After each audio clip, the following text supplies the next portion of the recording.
আহা, তিনি এত বড় আমানতদার বাচ্চা ছিলেন। ওনার স্ত্রীর নাম হলো ফাতেমা। একটা ছোট্ট সন্তান দুনিয়াতে আসছে, সন্তানটাকে কোলে করে নিয়ে ফাতেমাকে নিয়ে উনি হেঁটে হেঁটে বাইতুল মাল দেখার জন্য গেলেন। দেখেন তারা আল্লাহকে কেমনে ভয় করতেন। তারা আল্লাহরে ভয় করছে, আমরাও আল্লাহকে ভয় করতে হবে।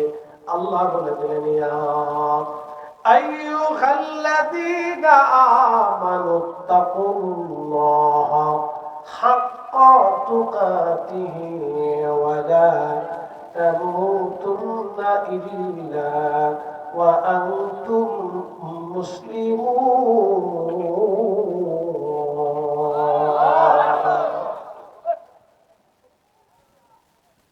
ইমানদার ইমানদার, আল্লাহকে ভয় করো। ভয় করার মতো তুমি ভয় করো ইমানদার। আল্লাহকে ভয় করো, ভয় করার মতো তুমি ভয় করো। যেইভাবে ভয় করলে ভয় করা হবে, যেইভাবে ভয় করলে ভয় করা হবে, সেইভাবে ভয় করা। খলিফাতুল মুসলিমিন দ্বিতীয় ওমর ইবনে আব্দুল আজিজ রাদিয়াল্লাহু আনহু বাইতুল মালে গেলেন বিবিকে সঙ্গে করে নিয়ে, ছোট্ট সন্তানটাকে সঙ্গে করে নিয়ে গেলেন।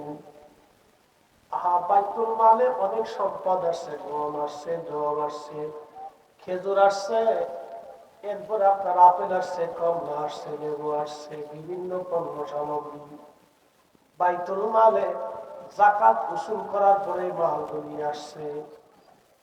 ছোট্ট বাচ্চাটা ঘুরে ঘুরে খেলতেছিল বাইতুল মালে। সুন্দর একটা আপেল দেখে খলিফার ছেলেটা দৌড়ে গিয়া ওই একটা আপেলের মধ্যে হাত লাগাইয়া আপেলটা নিয়ে এসে মুখের মধ্যে কামড় দিয়ে খাওয়া শুরু করছে। খলিফার ছেলে কত বড় খলিফা জানেন? বলতেছি বর্তমান ইরাক, ইরাক, ইয়ামান, ওমান, কাতার, কুয়েত, দুবাই, বাহরাইন, সৌদি আরব, জর্দান, লেবানন, লিবিয়া, তিউনিসিয়া, ফিলিস্তিন, মিশর, আলজেরিয়া, নাইজেরিয়া, সুদান, মরক্কো, বাংলাদেশের অন্তত 400 দেশের সমান একটা বিশাল সাম্রাজ্যের খলিফা তিনি।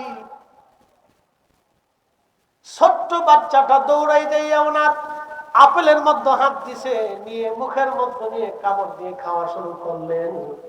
ছোট্ট বাচ্চাটা খলিফা দেখার সঙ্গে সঙ্গে একটা দৌড় দিয়ে যাইয়া বাচ্চার হাতটা দিয়ে ধরে হাত থেকে আপেলটা কেড়ে নিয়ে নিলেন।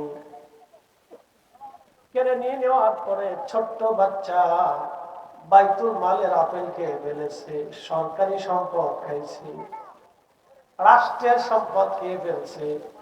সাথে সাথে ছেলের হাত চেপে ধরলেন, আপেলটা কেড়ে নিয়ে নিলেন হযরত খলিফাতুল মুসলিমিন ওমর ইবনে আব্দুল আজিজ। মুসলিম কারে কয়? এরা মুসলমান, মুসলমান, এরা মুসলমান, এরা মুসলমান, এরা মুসলমান, এরা মুসলমান। আর আমার দেশের অবস্থা কি? আইতে নেতা, পাইতে নেতা, যাইতে নেতা, গাইতে নেতা, গুলাফান গুলাফান গুলাফান। উচিত কথা বললে মহাই বাজার হয়ে যাবে। কত বড় বিরাট সাম্রাজ্যের মালিক, কত বড় বিরাট সাম্রাজ্যের খলিফা বাচ্চার হাত চেপে ধরছে, আপেল কেড়ে নিয়ে নিয়ে মুখের মধ্যে চাপ দিয়ে ধরে বাচ্চার ভিতর থেকে আঙ্গুল ঢুকা বাকি আপেল গুলি কেড়ে নিয়ে আসলেন মুখের ভিতর থেকে।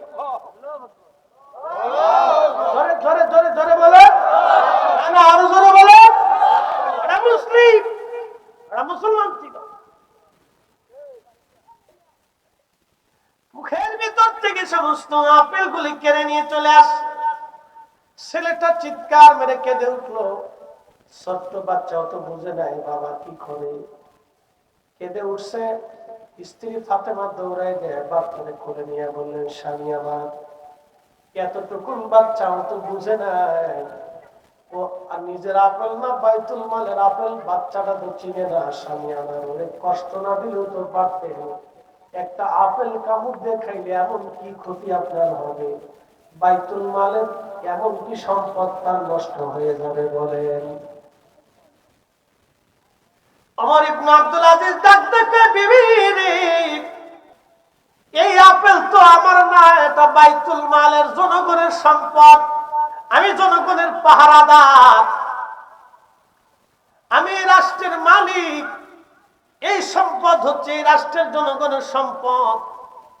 বিবিরে, একটু আপেলের কারণে কিয়ামতের ময়দানে আল্লাহর আদালতে আসামি হয়ে আমাদের দাঁড়ায় থাকতে হবে। আল্লাহর আদালতে একটু আপেলের জন্য আমাকে আসামি হয়ে দাঁড়িয়ে থাকতে হবে। বিবি, আজকে আমার ছেলেটা কষ্ট পাক, আমি জানি ছেলেটা কাঁদতেছে, আমার কলিজায় ব্যথা লাগে। বিবিরে, কিন্তু কিয়ামতের ময়দানে আল্লাহর আদালতে দাঁড়ায় থাকতে হবে। ওই দিনের চাইতে আজকের দিন সহজ, কিন্তু কিয়ামতের ময়দানটা বড় কঠিন হবে রে বিবি। এই জন্য আমার সন্তানের হাত থেকে আপেল কেড়ে নিয়া, মুখ থেকে আপেল বের করাইয়া আমি জনগণের সম্পদ আমানত রক্ষা করলাম। একবার জোরে বলা যাবে আল্লাহু আকবার। তেলের গাড়ি তেলে চলে, হাওয়ার গাড়ি হাওয়ায় উড়ে, বিনা তেলে চালায় গাড়ি নবী সুলাইমান। সেই মুসলমান, সেই মুসলমান।